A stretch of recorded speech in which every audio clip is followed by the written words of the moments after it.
Hello everyone, my name is Radio Mike. This is the Inside of My Mind. Welcome back to another one of my news videos. Nintendo has just dropped a trailer for Paper Mario the Origami King, which is an upcoming Paper Mario game. This is the first we've heard of it, and it is really exciting. Before I discuss it a little bit, I'd love for you to subscribe to my channel. I do little news updates on gaming and other pop culture things like this, and just do a bunch of videos that are pop culture centric, so I'd love for you to check some of that stuff out and support me. Thank you so much. So this is a really exciting announcement that just sort of got shadow dropped onto us tonight by Nintendo, and I think it's really cool.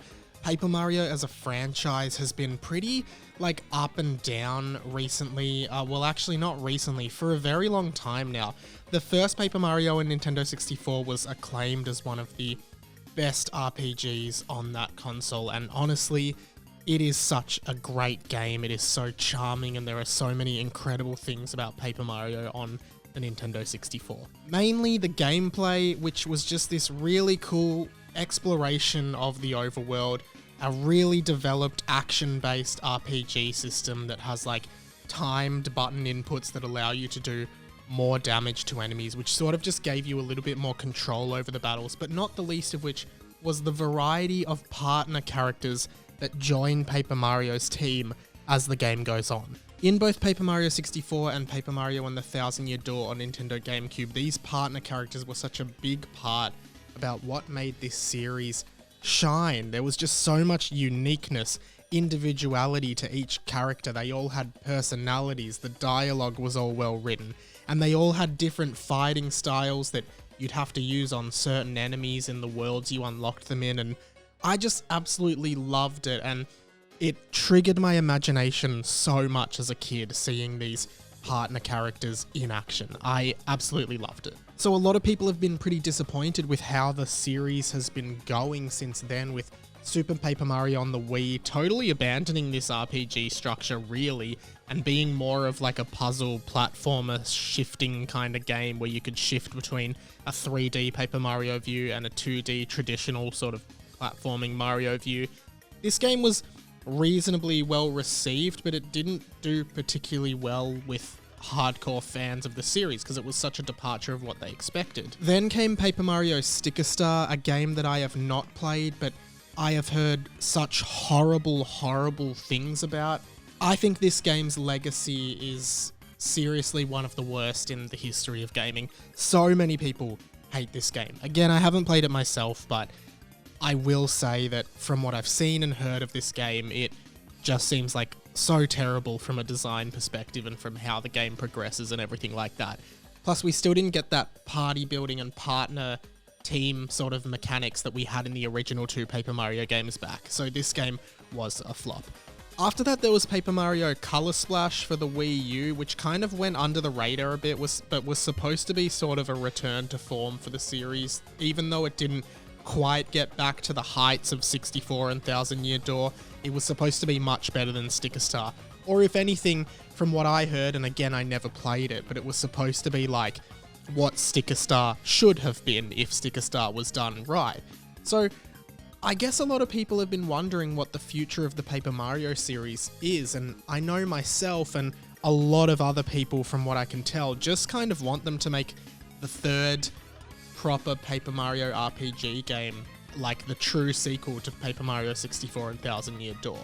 And that really is exactly what I want. I want them to go back to the original gameplay style. And by looking at this trailer, I'm still kind of hesitant and I'm not sure what to think, but it did look as though there are partner characters. In several of the overworld scenes, you see particular characters following Mario, which is how the partner characters would behave on the overworld in those original games. We do get a glimpse of some battle mechanics where I couldn't particularly tell if there was a partner character or not, and it did look a little bit different, so I was kind of hesitant seeing that.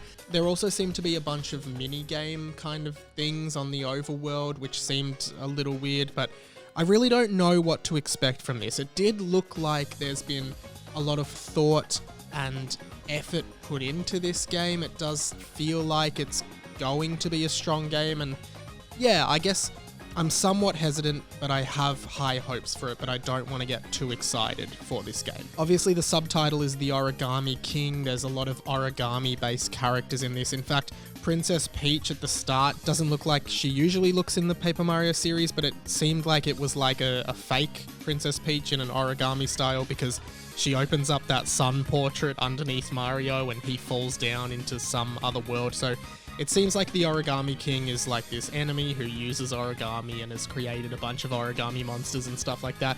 And I think that's cool. Like, it is cool that they are experimenting with different ways that paper can look in a video game. Like, I think that origami is a great way to continue to evolve this paper and cut out animation style that they do, and I'm really excited to see more of what they do with that.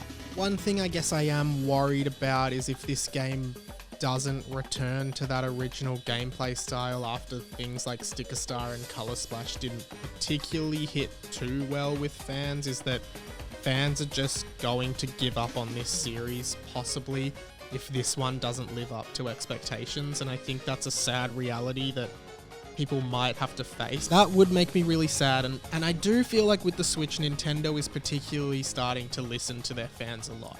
I think we saw that a fair bit with the Super Smash Bros. DLC packs. I thought they were very fan-oriented for the most part, except for Byleth. And I just think they've shown that they're putting care into a lot of games. For example, Luigi's Mansion 3, which was like a long-awaited sequel to Luigi's Mansion 2 on the 3DS. I think that was a really great continuation of an old series, and I think it's really good that they put so much work into making that game great. So yeah, I do feel as though Nintendo are really listening to fans.